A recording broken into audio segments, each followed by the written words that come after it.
Hello student, प्यारे बच्चों, नन्हे नन्हे बच्चों, आज की अगली क्लास में फिर आपका स्वागत है। ठीक है, अब आज आप क्या पढ़ने वाले हैं? जैसा कि लिखा हुआ है, रसायन विज्ञान की कुछ मूलभूत अवधारणाएं। और ये जो रसायन विज्ञान की मूलभूत अवधारणा जो आप पढ़ेंगे, ठीक है, बाय राहुल गुप्ता। ओके, ठीक। और इसमें आप लोगों ने बेटा, आप लोगों को मैं आपको बतलाऊं, पिछले वीडियो में हमने बेटा द्रव्य की पहचान करना सीखा। द्रव्य क्या होता है, द्रव्य के गुणधर्म हमने पढ़े, आप लोगों का वर्गीकरण आप लोगों को हमने पढ़ाया। ठीक है, फिर बहुत सारी चीज़ों को आगे बढ़ते बढ़ते बढ़ते बढ़ते बढ़ते बढ़ते आज का घटनाक्रम क्या कहता है, हमारा सेकंड इंपॉर्टेंट टॉपिक, जो सेकंड इंपॉर्टेंट टॉपिक है हमारा। क्यों? पिछला इंपॉर्टेंट टॉपिक भूल गए क्या? सार्थक अंक जो आपने पढ़ चुके। आज का जो इंपॉर्टेंट टॉपिक है रासायनिक संयोजन के नियम।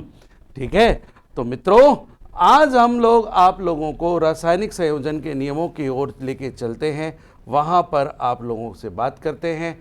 लीजिए, आइए, लीजिए रासायनिक संयोजन के नियम। तो रासायनिक संयोजन के जो नियम है, लॉ ऑफ केमिकल कॉम्बिनेशन जो है हमारे, ठीक है, इसके तहत आप लोगों को क्या बतलाया जाता है, इसके तहत आपको क्या कहा जाता है, क्या बोला जाता है कि कोई भी तत्व जो है वो संयोग कैसे करते हैं, यानी आपस में जुड़ते हैं, कैसे जुड़ते हैं, द्रव्यमान की दृष्टि से जुड़ते हैं, अणु बनाते हैं, क्या बनाते हैं, कैसे बनाते हैं, इन सबके नियमों के बारे में हम लोग बात करेंगे। बच्चों, प्यारे प्यारे देवियों और सज्जनों, यहां जो लॉ ऑफ केमिकल कंपोजिशन हमारे पास जो है, वो basically law of chemical composition जो है हमारे पास, टोटल कॉम्बिनेशन हमारे पास 5 है, लेकिन उनमें से सिलेबस में हमारे पास कितने हैं मित्रों? 4। तो हम लोग बात करेंगे इन चारों के बारे में, अलग अलग हम बात करेंगे।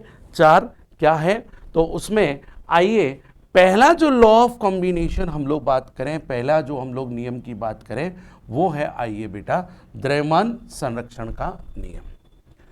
पहला जो लॉ है वो द्रव्यमान संरक्षण का नियम है।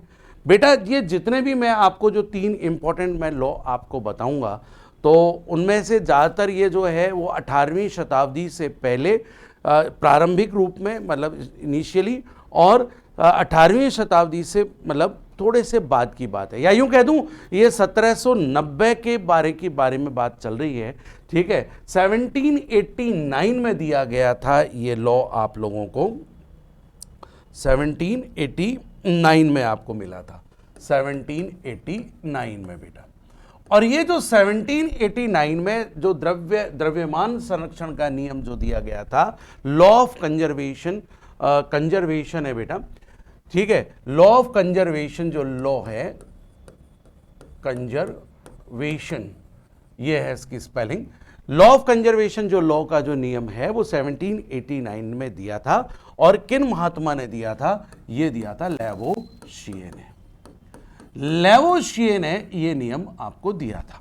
देखिए, चाहे वो जेट हो, आईसीआर हो, बीएचयू हो, ये जो कंपटीशन एग्जाम्स में मेरे बच्चों, इसको आप लोग 2 तरीके से समझना। पहला जो सबसे ज़्यादा इंपॉर्टेंट है, और जो पिछले साल जो जेट का एग्जाम हुआ, उससे पिछले साल जो जेट का एग्जाम हुआ था, उसमें यह पूछा गया था द्रव्यमान संरक्षण का नियम किसने दिया था? तो लैवोशिए ने, भैया ने दिया था। और ये इन महाशय ने क्या कहा? बहुत सिंपल सी बात है, क्योंकि बेटा ये जो दिया गया था वो 1789 में दिया गया था, तो आज के जो द्रव्यमान से संबंधित जो लॉ हैं वो इस पर लागू नहीं होंगे। ये बात पहले समझ लेना, ठीक है। तो इन महाशय ने स्टार्टिंग में जो पहले की बातें थी, जब क्या कहा, उसने कहा कि भैया क्रियाकारकों के जो कुल द्रव्यमान है, क्रियाकारकों का कुल द्रव्यमान और उत्पादों का द्रव्यमान हमेशा समान होता है। ठीक है, तो अंकल ने क्या कहा? इस अंकल ने ये कहा कि किसी रासायनिक अभिक्रिया में, किसी रासायनिक, ठीक है, अभिक्रिया के दौरान क्रियाकारकों का द्रव्यमान उत्पादों उत्पादों के द्रव्यमानों के समान होता है। किसी रासायनिक अभिक्रिया के दौरान क्रिया कारकों का जो द्रव्यमान है, कुल द्रव्यमान है, वो उत्पादों के द्रव्यमान के क्या होता है, समान होता है। अर्थात रासायनिक अभिक्रिया में न तो द्रव्यमान को उत्पन्न किया जा सकता है और न ही नष्ट। न तो आप अभिक्रिया में, कोई भी रासायनिक अभिक्रिया में, न तो द्रव्यमान को उत्पन्न ही कर सकते हो और न ही द्रव्यमान को आप नष्ट कर सकते हो। ठीक है, क्यों? क्योंकि किसी रासायनिक अभिक्रिया के दौरान क्रिया कारकों का द्रव्यमान उत्पादों के द्रव्यमान के क्या होता है, समान होता है। ना तो द्रव्यमान को उत्पन्न किया जा सकता है, नहीं द्रव्यमान को नष्ट किया जा सकता है। यह किसने कहा? इस लेवोशिए देवता ने यह बात 1789 के अंदर यह बात कही थी। यहां तक समझ में आ गई होगी मित्रों। ठीक है, कहीं कोई दिक्कत नहीं है। अब आप में से कई बच्चे ये सोच रहे होंगे कि यार ये क्रिया कारक या उत्पाद होता क्या भला है। ठीक है, तो बेटा क्रिया कारक कौन से पदार्थ होते हैं? इनको अभिकारक भी बोलते हैं। क्रिया कारक वे पदार्थ होते हैं जो रासायनिक अभिक्रिया के लिए हमें लेने पड़ते हैं। वे रसायन या पदार्थ होते हैं जो रासायनिक अभिक्रिया के लिए हम लोग लेते हैं, और रासायनिक अभिक्रिया के दौरान जो हमें प्राप्त होते हैं ना बेटा, उनको हम बोलते हैं उत्पाद। ठीक है, इसको हम दर्शाते कैसे हैं? कोई भी रासायनिक अभिक्रिया है उसे हम तीर के निशान के द्वारा दर्शाते हैं। जैसे मान लीजिए ए और बी, इन्होंने क्रिया की और क्रिया करके एक कंपाउंड बनाया AB। तो बच्चों ये जो A और B जो आप देख रहे हो, ये A और B कौन होंगे? ये A और B तो होंगे क्रिया कारक। ये क्रिया कारक है। आप इसको क्या बोल सकते हो? इसको आप अभिकारक भी बोल सकते हो बेटा। ठीक है, तो ये तो है महाराज क्रिया कारक, अभिकारक, और ये जो देवता है इसको हम बोलते हैं उत्पाद या क्रियाफल। ये उत्पाद या क्रियाफल। ठीक है, आप किसी रासायनिक अभिक्रिया में इसको पहचानोगे कैसे? कि जो तीर का निशान है उससे पहले जो लिखा गया है वो क्रिया कारक है, और जो तीर के निशान के बाद में जो लिखा गया है वो आपके उत्पाद है। तो लेवोशिए अंकल ने क्या कहा था? इनका जो कुल द्रव्यमान है, इनका कुल द्रव्यमान उत्पादों के द्रव्यमान के क्या होगा? समान होगा। ठीक है मित्रों, आप इसको नोट कीजिए। महत्वपूर्ण द्रव्यमान संरक्षण का ये नियम है।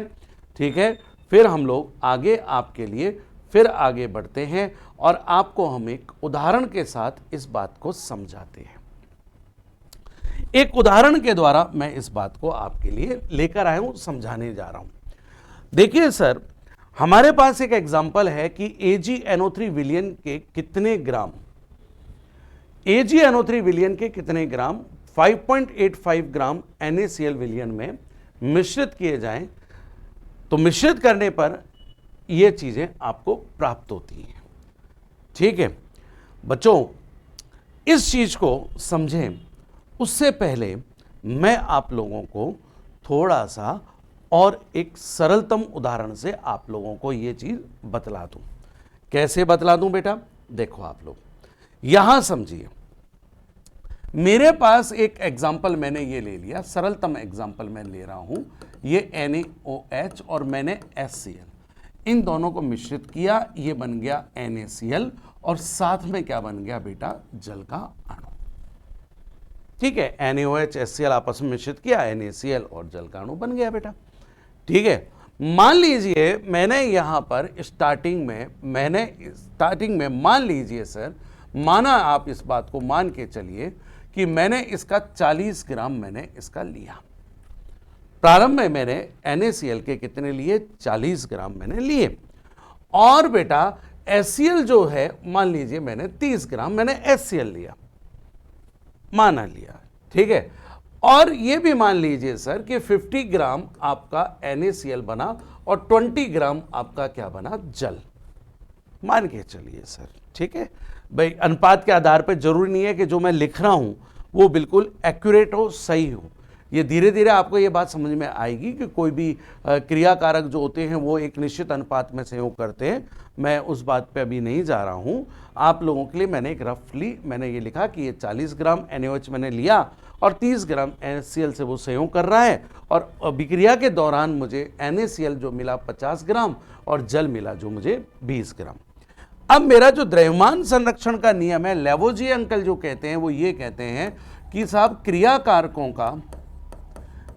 कारकों का द्रव्यमान, कुल द्रव्यमान, क्रिया कारकों का कुल द्रव्यमान, ये क्या है, ये उत्पादों के कुल द्रव्यमान का योग के बराबर है। ठीक है, तो क्रिया कारकों का कुल द्रव्यमान कितना हुआ मेरे मित्रों? 40 प्लस 30 यानी ये कितना हुआ सर? ये आया 70। और ये जो उत्पादों का द्रव्यमान है वो कितना आया? 50 प्लस 20 यानी कितना आया सर? 70। तो कहने का तात्पर्य ये दोनों क्या हैं? समान हैं। और यही तो महाराज धीराज पुकार रहे हैं, वो आपसे यही तो कह रहे हैं लेवोजिए अंकल कि कोई भी रासायनिक अभिक्रिया में क्रिया कारकों का कुल द्रव्यमान उत्पादों के कुल द्रव्यमान के बराबर होता है। यानी कि रासायनिक अभिक्रिया के फलस्वरूप ना तो आप क्या कर सकते हो, किसी क्रिया कारक को उत्पन्न कर सकते, मतलब ना द्रव्यमान को उत्पन्न किया जा सकता है और ना ही द्रव्यमान को हम लोग नष्ट कर सकते हैं। ये बात लेवोजिए अंकल ने समझाई। अब मैं आता हूं मेरे उस न्यूमेरिकल की ओर। ठीक है, अब देखिए आप लोग तुरंत समझ जाएंगे मेरी इस चीज को। ठीक है, इस चीज को आप तुरंत समझ जाएंगे। और वो चीज क्या है बेटा, मैं आपको लेता हूं। देखो सर, बंदा परवर थामलोजिकर वो आपके लिए ये कहना चाह रहा है कि AgNO3 विलयन के कितने ग्राम NaCl विलयन में मिलाए जाए। देखिए, पहली चीज आपको रिएक्शन लिखनी आनी चाहिए। घबराइए मत, अगर रिएक्शन लिखना नहीं आता तो टेंशन मत लीजिए, धीरे धीरे आप बातों को समझिएगा। मैं यहाँ उदाहरण लिखने के लिए ऐसा कर रहा हूँ, तो आप कहीं ऐसे सोचने लग जाओ हाय राम मर गए राम। ठीक है, ऐसा मत कीजिएगा। ये AgNO3 के अंदर मैंने क्या मिलाया? NaCl। देखो ये रहा। ठीक है, कुछ नहीं करना अंकल, वो खुद ही कह रहे हैं, जो कह रहे हैं वो लिखते चले जाओ। ये क्रिया कारक है। कैसे पता चला कि इनको मिश्रित किया गया, इनको लिया गया अभिक्रिया में, तो ये क्रिया कारक हो गए। फिर वो बंदा कहता है कि NaCl और NaNO3 बनता है। ठीक है, क्या मिलता है सर? NaCl। ठीक है, NaCl और आपके लिए क्या बनता है सर? NaNO3। ये NaCl नहीं है सर, ये नालायकों ने गलती कर दी, AgCl है। AgCl एवं NaNO3 बनता है। तो यहां पर ये कितना आया? AgCl और साथ में मैंने ले लिया NaNO3। ये ले लिया बेटा। जो चीज मुझे दी गई है मैं पहले उस चीज को लिख लूं। तो भाई मुझे क्या दे रखा है? इन लोगों ने मुझे जो चीज दे रखी है वो ये दे रखी है कि AgNO3 का कितना है? 5.85 ग्राम ये दे रखा है। NaCl में AgNO3 विलयन के कितने ग्राम? तो AgNO3 नहीं दे रखा है आपको। यहां इन्होंने किसको दे रखा है बेटा? यहां पर AgNO3 तो अंकल ने पूछा है, यहां NaCl दे रखा है आपको 5.85 ग्राम। जो चीज मुझे पूछी गई है मैं उसको क्या लिख दूं? X मान लेता हूं भाई। जो चीज मुझे पूछी गई है मैंने उसको मान लिया कि भैया वो X है। ठीक है, अब क्या बोल रहा है? AgCl कितना? 14.35 ग्राम AgCl और NaNO3 कितना बना? 8.5 ग्राम मेरा NaNO3 बना। तो वो बोल रहा है कि AgNO3 की कितनी मात्रा आपने ली है या कितनी मात्रा में मिश्रित करूंगा। तो द्रव्यमान संरक्षण के नियम के अनुसार, ठीक है, क्या कहूंगा? लेवोशिए अंकल जो हैं हमारे पास, लेवोशिए के अनुसार मैं क्या कहना चाहता हूं कि क्रिया कारकों का कुल द्रव्यमान, क्रिया कारकों का द्रव्यमान इज इक्वल टू उत्पादों का द्रव्यमान। तो क्रिया कारकों का द्रव्यमान कितना हुआ? X प्लस 5.85 और उत्पादों का द्रव्यमान कितना हुआ बेटा 14.35 प्लस 8.5, तो हमारे पास ये कितना आ गया बेटा, यहां x प्लस 5.85, और इसमें से आप लोग देखिए ये चीज, या एक बात आपको यहीं से समझा दूं, आप समझ पाओगे मेरी बात को। देखो बच्चों, एक नियम क्या कहता है, पक्षांतरण वाला नियम। कोई भी संख्या को आप अगर लेफ्ट हैंड साइड से राइट हैंड साइड लेके जाओगे, या राइट हैंड साइड से लेफ्ट हैंड साइड अगर आप लेके जाते हो ना, तो उसका चिन्ह परिवर्तित हो जाता है बेटा, ठीक है। तो जैसे मुझे x बराबर, ये चीज तो एज इट इज आ गई 14.35 प्लस 8.5, ये तो एज इट इज आ गई, ये इधर चली गई तो माइनस 5.85 ये इधर आ गया। बताइए मैंने माइनस क्यों किया, क्योंकि बेटा मैंने इसको पक्षांतरण किया, ये चीज उठकर उधर चली गई, तो इसका चिन्ह परिवर्तित होगा, ये चीज उधर चली जाएगी। अब बोलिए क्या होगा, 14.35 ये लीजिए सर, 14.35 यहां पर देखिए 14.35, इसमें मैं क्या जोड़ देता हूं 8.5 में जोड़ देता हूं, तो जोड़ दिया तो ये हो गया 5, ये आ गया 8, ये आ गया 12, तो ये 22.85 आ गया। अब बेटा इस 22.85 में 22.85 मेरे पास आंसर आया है, ठीक है। 22.85 जो हमारे पास आंसर अंकल, ये मतलब ये आए 22.85 बच्चों, इसके अंदर मैं 5.85 को माइनस कर देता हूं, ठीक है। इसको मैं क्या कर रहा हूं दोस्त, माइनस कर दूं, तो माइनस कर दूंगा मेरे मित्र, तो ये 0 ये 0, और या 2 में से 5 तो घटेगा नहीं, तो पड़ोस से उधार लेकर आओ, भैया दियो भैया उधार। इस अंकल ने दिया, तो यहां पर टोटल कितना हो गया 12, 12 में से 5 का हो गया तो 7, यानी हमारे पास आ गया भैया भड़कता हुआ तरकता हुआ आंसर हमारे पास आ चुका है मित्रों, ये हमारे पास आ चुका है 17 ग्राम। तो हमारा आंसर कितना हुआ, हे बालक, आंसर कितना निकल कर आया 17 ग्राम, ठीक है। तो बहुत ही क्या कहूं सरल चीज थी जो मैंने आपको बतलाई, कोई दिक्कत तो नहीं आई होगी शायद। अगर आपको दिक्कत आ रही है तो आप क्या कीजिए, तुरंत जाइए और उसको बैकवर्ड कर, मतलब उसको मेरे को पीछे ले जाइएगा वीडियो में, फिर सुन लीजिएगा, ठीक है। जितनी बार चाहे उतनी बार आप सुनिए। यहां तक समझ में आ गई क्या? ये तो एक नियम हुआ जो आपको मैंने समझाया। अब मैं आपको और नियम भी समझा देता हूं। एक है बेटा स्थिर अनुपात का नियम, ठीक है।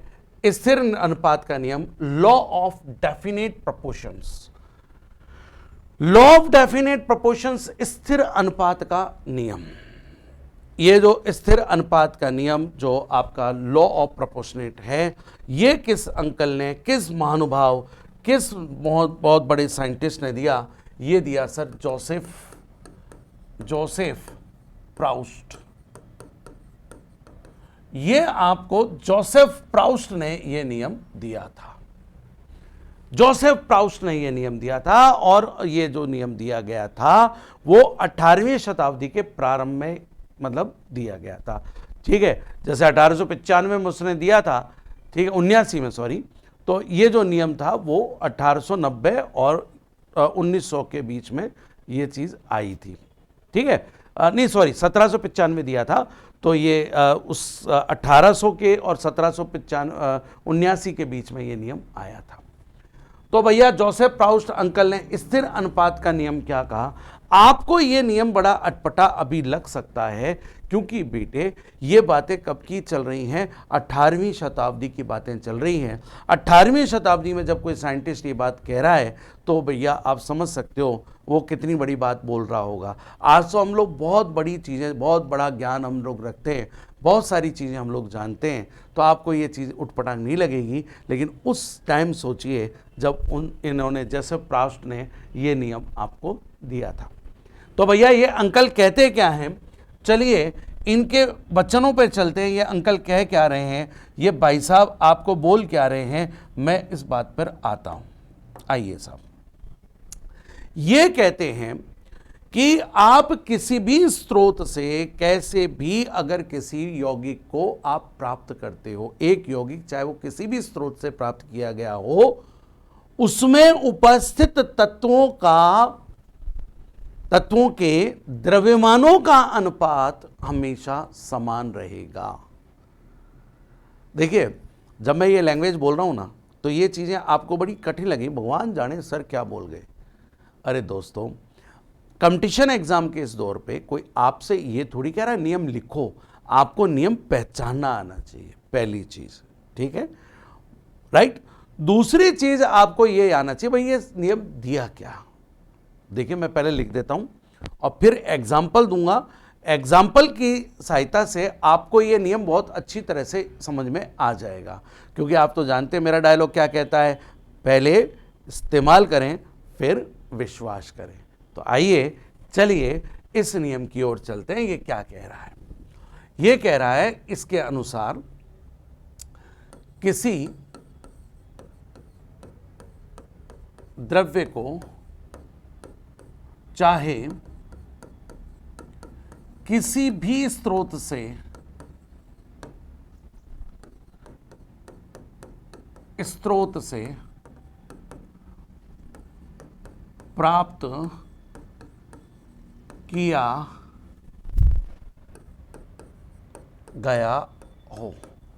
किसी द्रव्य को चाहे किसी भी स्रोत से प्राप्त किया गया हो, उसमें उपस्थित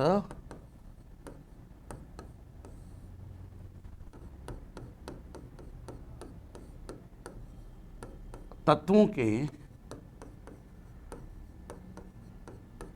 द्रव्यमानों का अनुपात सदैव समान यानी कि स्थिर रहेगा। किसी द्रव्य को चाहे किसी भी स्रोत से प्राप्त किया गया हो, उसमें उपस्थित तत्वों के द्रव्यमानों का अनुपात सदैव समान रहेगा। आपको गुरुजी समझ में को नहीं आयो। मान लो भाया थे, मैं यहां समझाऊं कि एक विद्यार्थी जो था वो उसने नल का पानी लाया, नल से क्या लाया सर? जल लाया। ये लो सर, H2O लिखते हैं इस जल को। नल से वो पानी लेकर आया, ठीक है। दूसरा विद्यार्थी नदी से लाया, नदी से जल लेकर आया। तीसरा विद्यार्थी बड़ा भैया, उसने वर्षा का जल संभाल के रखा था, ये लो वर्षा का जल लाया, ठीक है, समझ गए। एक विद्यार्थी नल का पानी लाया, एक लाया साहब नदी से, एक लाया वर्षा से, और एक बालक जो उठाकर लाया पानी वो तालाब से लाया। लो साहब, अलग अलग जगह से वो बालक लोग क्या लाए? जल लेकर आए।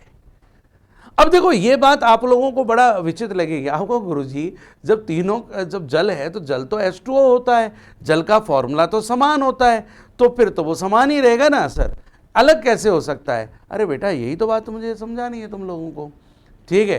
क्या समझाना है? वो यही तो समझाना है। जो प्राउस अंकल ने बोला था वो यही तो बात बोल रहे हैं। वो ये कह रहे हैं कि अगर नल से अगर आप पानी आप खरीद कर लाए, अच्छा एक चीज आपको मैं बतला दूं बेटा, ये तुम्हारे काम की चीज है, वो ये है मेरे मित्र कि हाइड्रोजन का जो भार होता है ना वो 1 होता है, परमाणु भार 1 होता है, और ऑक्सीजन का जो परमाणु भार कितना होता है? 16 होता है। ऑक्सीजन का 16, हाइड्रोजन का 1, ठीक है बेटा। ये आपको धीरे धीरे मैं सब याद करवा दूंगा, टेंशन मत लेना, ठीक।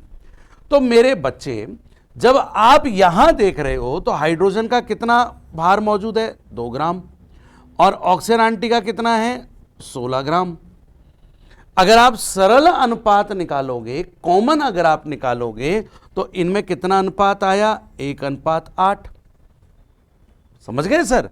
ऐसे ही यहां पर भी कोई नया नहीं है, 2 ग्राम और ये 16 ग्राम, यानी जहां जो अनुपात आया 1:8।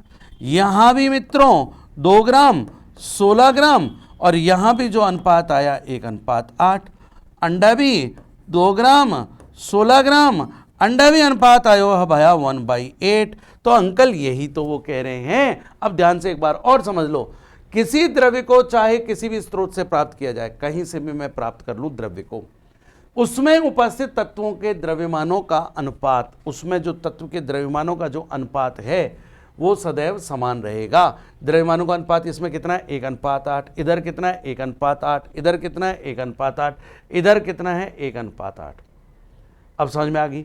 चाहे मैं किसी भी स्रोत से कोई भी आपका जो द्रव्य पदार्थ है वो प्राप्त कर लूं, हमेशा उनके द्रव्यमानों का अनुपात समान बना रहेगा। ये महाशय किसने बात कही? जोसेफ प्राउस ने बिल्कुल डोले शोले दिखाकर ये बात की। लिखा, हमने आपको कब बता दिया था जानी, हमने आपको 17वीं शताब्दी के अंत में ही ये बात हमने बतला दी थी। देखो कितनी बड़ी बात है दोस्त।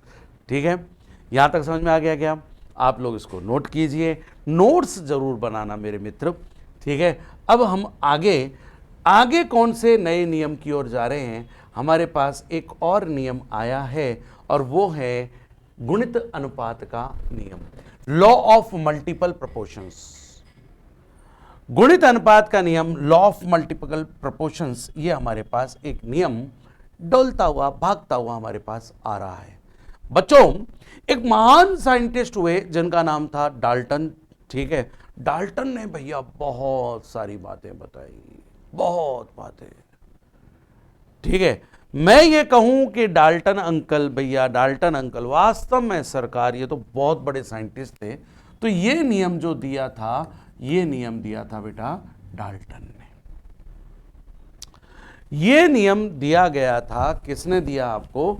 ये नियम दिया भैया डाल्टन ने। डाल्टन ने आपको ये नियम दिया था। ठीक है, और डाल्टन ने क्या कहा मेरे मित्रों? ठीक है, डाल्टन ने ये जो नियम आप लोगों को दिया था, ये भी बेटा उसी टाइम की बातें हैं, ज़्यादा उसमें हमारे पास मतलब हम क्या कहें कि ज़्यादा टाइम नहीं था, उसी दौरान की बातें। 1803 में डाल्टन ने ये आपको नियम प्रदान किया था, ढोल नागाड़े बजाते हुए। ठीक है, अब डाल्टन अंकल ने क्या कहा ये थोड़ा समझेंगे आप। ये थोड़ा सा, ज़्यादा सा नहीं, थोड़ा सा टिपिकल है, थोड़ा सा, ज़्यादा सा नहीं है, टेंशन मत लो। डाल्टन भैया ये कहते हैं, पहले मैं नियम लिख दूं। ठीक है, डाल्टन अंकल ये कहते हैं क्या कि दो तत्व, यदि दो तत्व परस्पर मिश्रित होकर दो या अधिक यौगिकों का निर्माण करते हो। पहले ये बात लिख दूं, ज्यादा बड़ी बात अभी नहीं बोलूंगा, क्योंकि आप सुनिए, जब दो तत्व,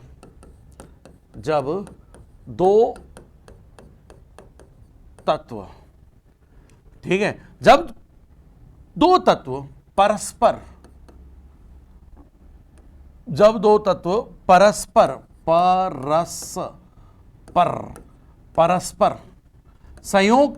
संयोग मतलब क्रिया कर, संयोग कर दो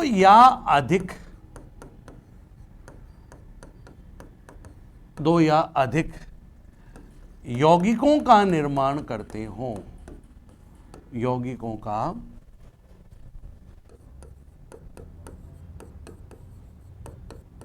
निर्माण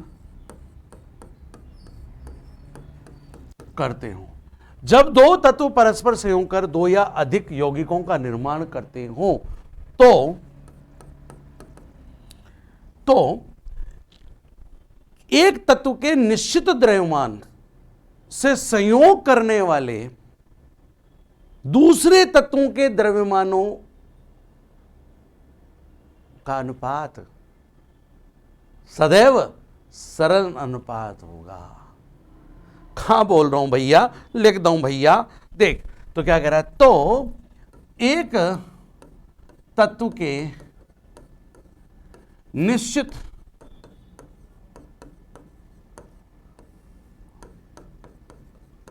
द्रव्यमान से संयोग करने वाले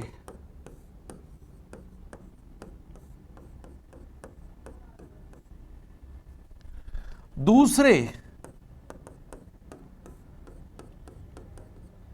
तत्व के द्रव्यमानों का अनुपात अनुपात सरल अनुपात होगा। जब दो तत्व परस्पर संयोग कर दो या अधिक यौगिकों का निर्माण करते हो तो एक तत्व के निश्चित द्रव्यमान से संयोग करने वाले दूसरे तत्व के द्रव्यमानों का अनुपात सरल अनुपात होगा। सरल अनुपात का मतलब 1:2:3:4, यह मतलब है। सरल अनुपात का मतलब यह नहीं होगा 5:7:11:13। सरल अनुपात का मतलब यह नहीं होगा 2:5:7:9। नो, सरल अनुपात मतलब कंटिन्यूटी में 1:2:3:4:5 ऐसे होगा। बच्चों एक उदाहरण लेता हूं, ध्यान से सुनोगे मेरी बात। देखिए, दो तत्व हैं, एक कार्बन है और एक ऑक्सीजन है। इस कहानी में दो किरदार हैं, एक कार्बन है एक ऑक्सीजन है। और इस कार्बन यानी ये कौन है भैया, हस्बैंड, ये है वाइफ। इन्होंने संयोग किया और संयोग करके दो यौगिक बना लिए। एक तो था कार्बन मोनोऑक्साइड, एक था कार्बन डाइऑक्साइड। ठीक है, ये इसके दो बेटे बेटी थे। ओके, अच्छा, एक चीज का बात आप थोड़ा समझ लीजिएगा और यह समझ लीजिएगा कि कार्बन का जो परमाणु भार होता है वो 12 होता है और ऑक्सीजन का कितना होता है, 16। ये आपको दूसरा गुर ज्ञान मिला है। कल अभी मैंने क्या समझाया, हाइड्रोजन का एक परमाणु भार, लिखते चलो इनको, और ऑक्सीजन का कितना, 16। अब मैं आपको एक और चीज समझा रहा हूं, कार्बन अंकल 12, ऑक्सीजन आंटी 16। ठीक है, तो यहां पर मेरे बच्चा यहां अनुपात क्या होगा, इसका अनुपात होगा 12, ये तो 12 ग्राम, और यहां पर ये जो हमारी ऑक्सीजन आंटी है ये होंगी 16 ग्राम। ओके, ऐसे इधर कितना होगा, ये महाशय होंगे 12 ग्राम क्योंकि कार्बन एक है और ऑक्सीजन कितने हैं, 2। ऑक्सीजन भैया का कितना, 16, 16 दूना 32, तो इसका कितना सर, 32 ग्राम। ठीक है, यहां तक बात समझ में आ गई? पकड़ में आ रही है कि नहीं आ रही है, ये बताओ पहले तो। यहां तक बात पकड़ में आ रही है ना, ये तो पकड़ में आ गई ना क्या? चलो छोड़ो, इसको छोड़ दो, इसको छोड़ दो, परेशान मत हो, आप तो यहां समझो भाई। समझ में आया? ये कार्बन या ऑक्सीजन इन्होंने संयोग करके कार्बन मोनोऑक्साइड कार्बन डाइऑक्साइड बनाया। कार्बन अंकल का 12 ग्राम और इस कार्बन ये भी यहां 12 ग्राम है, लेकिन ऑक्सीजन का यहां 16 ग्राम और यहां ऑक्सीजन का कितना, 32 ग्राम। यानी ऑक्सीजन आंटी को ज्यादा एफर्ट लगाना पड़ा। अब हमने क्या कहा, जब दो तत्व परस्पर संयोग कर दो या अधिक यौगिक बनाते हो, दो तत्व संयोग करके दो या अधिक यौगिक बना रहे कि नहीं बना रहे, तो एक तत्व के निश्चित द्रव्यमान से, देखो ये निश्चित द्रव्यमान हो गया निश्चित द्रव्यमान से संयोग करने वाले दूसरे तत्व के द्रव्यमानों का अनुपात क्या होगा, सरल अनुपात होगा। मतलब इसका अनुपात कितना है सर, 16:32। ठीक है, 16:32 मतलब 16/32। 16 एकम 16, 16 दूना 32, यानी 1/2, अर्थात इनमें आ गया 1:2। और ये क्या है सर, ये है तुम्हारा सरल अनुपात। मेरे बेटा कुछ भी ले लो, जरूरी नहीं है कि आप क्या कहोगे गुरुजी ने पता नहीं क्या जादू कर दिया यही होगा। अरे मेरे मित्र कुछ भी ले ले यार, लाला कछु भी ले लीजो, तोकू ऐसे ही मिलेगा। राइट, चलिए एक और बड़ा एग्जाम्पल लेते हैं। अब तो ये समझ में आ गया, क्या समझ में आ गया साहब, कि जब दो तत्व परस्पर संयोग करके दो या अधिक यौगिकों का निर्माण करते हैं, दो तत्व संयोग कर रहे हैं, दो या अधिक यौगिकों का निर्माण करते हैं, तो एक तत्व के निश्चित द्रव्यमान से संयोग करने वाले दूसरे तत्व के द्रव्यमानों का अनुपात हमेशा सरल अनुपात होता है। ये तो बात समझ में आ गई। अब थोड़ा हम बड़ा कैनवास लेते हैं, बड़ा एग्जाम्पल हम लोग लेके चलते हैं, और इस बड़े एग्जाम्पल में हम लोग आ गए आपके पास यहां पर। ये मेरे पास एक एग्जाम्पल मैंने आपके लिए, आपके समक्ष मैंने ये एग्जाम्पल रखा है। आपको ये अच्छा लगेगा, नहीं लगेगा तो डांस कर लो। ठीक है, हमारे पास देखिए यहां पर मैं आपको एक और बात बताता हूं। अब मैं आपको एक और गुरज्ञान दे रहा हूं, राहुल गुप्ता का एक और गुरज्ञान। हाइड्रोजन का याद करा चुका हूं, एक ऑक्सीजन का याद करा चुका हूं, 16 कार्बन याद करा चुका हूं, 12। अब आइए, नाइट्रोजन का जो परमाणु भार होता है वो 14 है और ऑक्सीजन तो अब आपको रट गया होगा, वो है 16। याद हो गया कि नहीं हो गया? याद हुआ कि नहीं हुआ भैया? नाइट्रोजन और ऑक्सीजन दो तत्व थे, एक नाइट्रोजन एक ऑक्सीजन, ये हस्बैंड और ये वाइफ, ये दो तत्व हैं और इन्होंने संयोग किया। इनके टोटल जो बच्चे थे वो 5 बच्चे आपके सामने देखने को मिल रहे हैं। क्या कहा था देख डाल्टन ने? दो तत्व जब आपस में सहयोग करके दो या अधिक यौगिकों का निर्माण करते हो, तो ये कितने यौगिकों का निर्माण कर रहे हैं? 5 यौगिकों का निर्माण कर रहे हैं।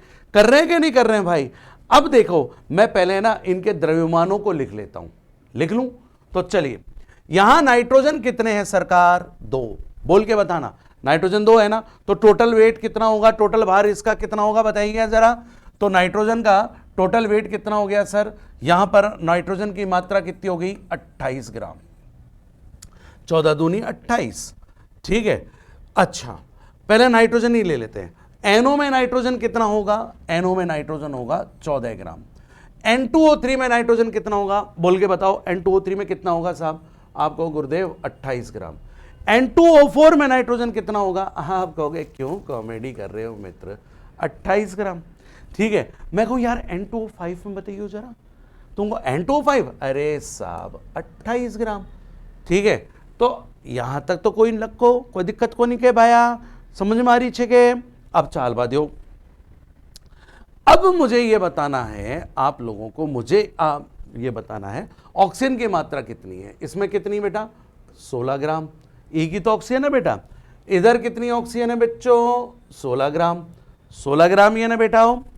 इधर हमारी ऑक्सीजन कितनी है बेटा? ऑक्सीजन 3 है ना, तो 16 दूना 32, 16 तिया 48, और यहां कितनी है? 4, 64 ग्राम। यहां कितनी है? 5, 80 ग्राम। आपको अब यह बताना है, आप मुझे ये बतलाइए कि क्या कहा था उस अंकल ने? जब दो तत्व परस्पर संयोग करके 2 या 2 से अधिक यौगिकों का निर्माण करते हैं, तो एक तत्व के निश्चित द्रव्यमान से संयोग करने वाले दूसरे तत्व के द्रव्यमानों में सरल अनुपात देखने को मिलेगा। यही था ना? अब तो याद होने लगा होगा नियम, है ना?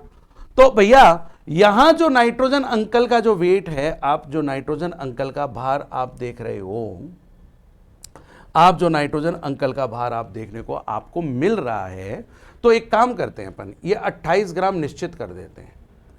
ये मैं निश्चित मान लेता हूं, यानी 14 ग्राम निश्चित नहीं मानते अपन, मानते 28 ग्राम। 28 ग्राम नाइट्रोजन में प्रयुक्त नाइट्रोजन से संयोग करने वाली ऑक्सीजन की मात्रा से संयोग करने वाली ऑक्सीजन की मात्रा। तो 28 ग्राम नाइट्रोजन से संयोग करने वाली ऑक्सीजन की मात्रा मैं निकाल लेता हूं, ठीक है। तो यहां तो निकालने की जरूरत ही नहीं है, 28 ग्राम है, तो 28 ग्राम से कितने ग्राम ऑक्सीजन संयोग कर रही है? 16 ग्राम, ठीक है। ये थोड़ा मेरे जैसा मोटा हो गया है, ये 16 ग्राम, क्लियर।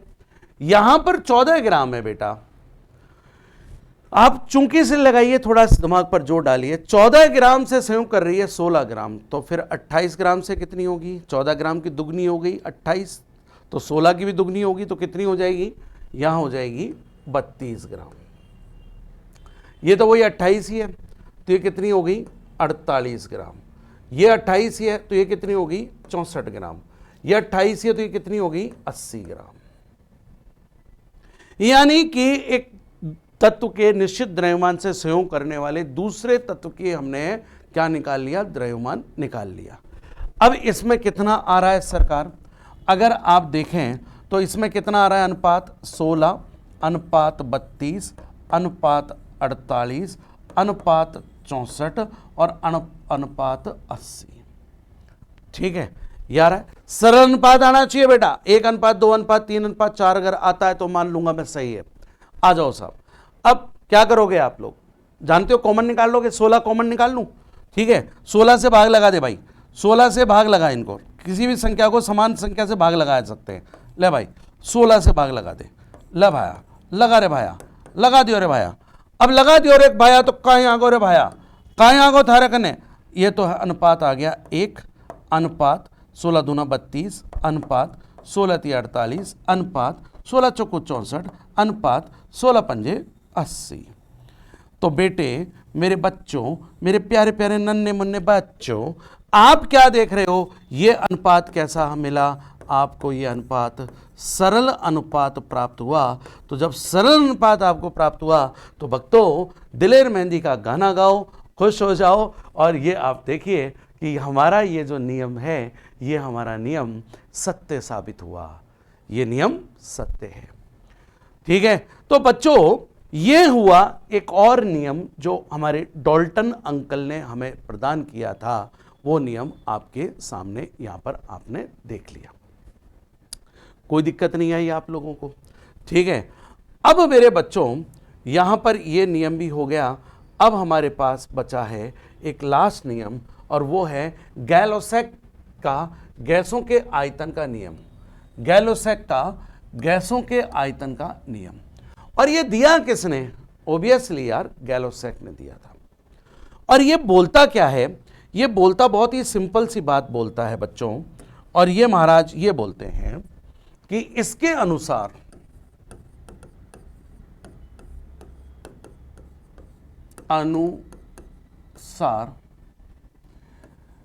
क्रियाकारी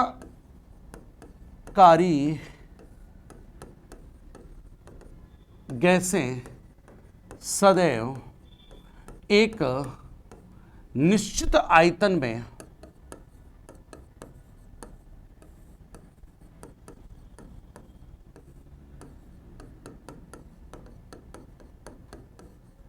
संयोग करती है।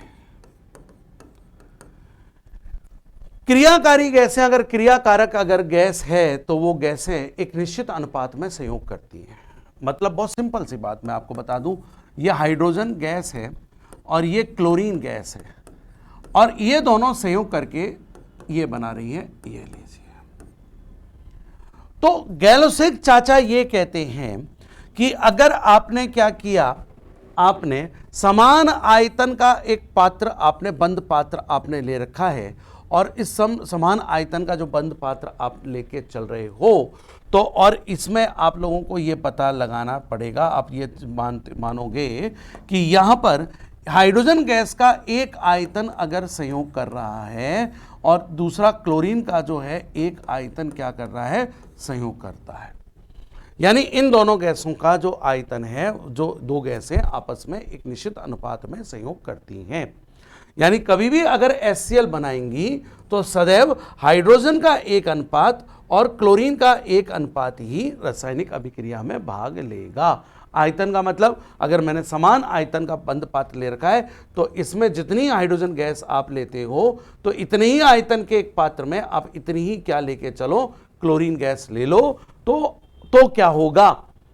तो ये होगा कि अगर उत्पाद भी हमारा गैसीय है तो वहां से मुझे यह आइडिया लग जाएगा कि ये क्या करेगी, ये जो है उत्पाद, ये किसका कितना आयतन हमें मिलेगा, 2 आयतन, यानी दुगने आयतन का मुझे ये मिल जाएगा।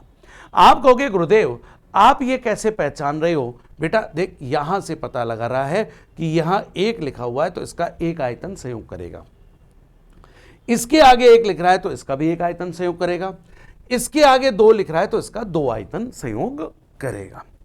जैसे मैंने आपके लिए ये लिया, ये नाइट्रोजन है और ये हाइड्रोजन है और ये संयोग कर रही है और ये अमोनिया बना रही है। अब नाइट्रोजन का कितना आयतन यूज हो रहा है? नाइट्रोजन का 1 आयतन यूज हो रहा है। हाइड्रोजन का कितना आयतन यूज हो रहा है? 3 आयतन यूज हो रहा है। तो अमोनिया कितने आयतन प्राप्त होगी? अमोनिया हमेशा 2 आयतन ही प्राप्त होगी। यानी कोई भी गैसें समान ताप और समान दाब पर, समान ताप और समान दाब पर, ठीक है, गैसें जो होती हैं एक निश्चित अनुपात में संयोग करती हैं। ठीक है, हमेशा अगर अमोनिया बनानी है तो आपको नाइट्रोजन का 1 अनुपात और हाइड्रोजन का 3 अनुपात लेना पड़ेगा।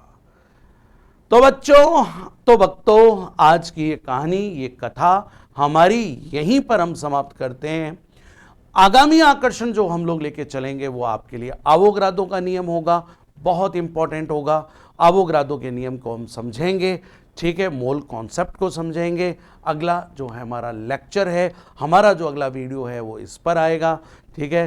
तब तक आप मुझे इजाज़त दीजिए। धन्यवाद, आपका इतना कीमती समय आपने मुझे दिया, मुझे सुना। उम्मीद है आपको ये चीज़ें आपको समझ में आई होंगी। तो बच्चों, क्या है, हंसते रहिए, खिलखिलाते रहिए, हमेशा खुश रहिए, लेकिन पढ़ते रहिए, क्योंकि आपका भविष्य आपके पढ़ने पर ही निर्भर करता है। ओके, फिर मिलते हैं ब्रेक के बाद।